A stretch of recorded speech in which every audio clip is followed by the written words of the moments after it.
Allez, test du Camplux sur le terrain. Ce matin, il fait bien frais en plus. Donc on va le mettre en place et je te montre ça. Alors, petite astuce, je te montre parce que quand j'ai mon ancien, là, donc le Nano 3 Pro, c'est à peu près le même, donc à mon avis la puissance de chauffe est la même. Il faut considérer qu'il t'augmente au maximum l'eau de 20 degrés.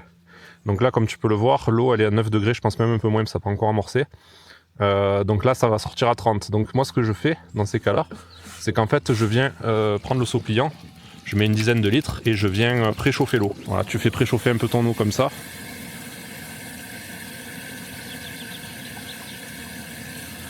Et dès que tu as la température qui te convient, bah c'est bon. Donc tu vois, ce qui est top, c'est que tu as vraiment un setup compact, tu n'as besoin de rien, pas d'électricité, tout est intégré. Avec la petite bouteille du coup, bah, il est hyper facile à transporter, ça prend pas de place.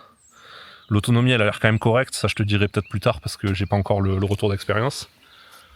Mais tu peux prendre vraiment la douche où tu veux, tu vois. Hop, là je suis au milieu de la neige quoi. Les 4x4 sont là-bas plus loin. Donc là imagine, t'as une rivière qui passe ou quoi, bah, tu remplis ton seau pliant, t'as de l'eau à volonté, ou ton lac, et tu te douches direct comme ça quoi, c'est trop bien. Et là il fait soleil mais il fait pas très chaud quand même. Hein. Allez, il est l'heure d'y aller. C'est trop chaud je crois. Ah limite je me crame. Ah ouais? Ah ouais. Elle doit être à 40 l'eau là. Ouais. Putain. Bon c'est agréable, hein. Pas se plaindre. Bon il chauffe aussi bien que l'autre, y a pas de souci. Alors? Elle est chaude. Franchement ça chauffe de ouf. Et voilà, Olivier tout propre. Et ben une fois que t'as fini, tu remets tout dans la petite pochette. Et en 5 minutes, c'est rangé. Allez, il est temps de conclure cette vidéo. Est-ce que je te recommande ce Nano 3 Max? Clairement oui. Hein, bah, enfin, on peut utiliser des petites bouteilles de camping, ce qui permet d'avoir un setup tout complet, là, tout prêt à se doucher, dans un espace réduit, sans trop de poids. Clairement, c'est ce que j'attendais depuis 1 an. Merci Camplux, enfin, de nous permettre d'avoir cette solution. C'est quasiment un sans faute. Pour moi, il n'y a quasiment que des points positifs. Le seul, tout petit reproche qu'on peut lui faire, c'est qu'en termes de puissance de chauffe, c'est un peu léger. J'avais exactement la même chose avec le Nano 3 Pro.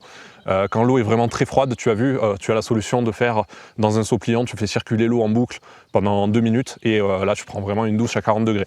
Il faut te dire que voilà, il élève la température de 20 degrés au maximum. Je te mets un lien affilié en description si jamais ce chauffe-eau t'intéresse. Merci de jouer le jeu, ça m'aide énormément et pour toi ça ne change rien. Et par contre, je te mets un petit code promo juste ici. Comme ça, tu économises quelques euros et c'est toujours ça de prix. Merci à toi d'avoir regardé cette vidéo jusqu'au bout. On se retrouve très bientôt pour de prochaines aventures sur les pistes ou sur YouTube.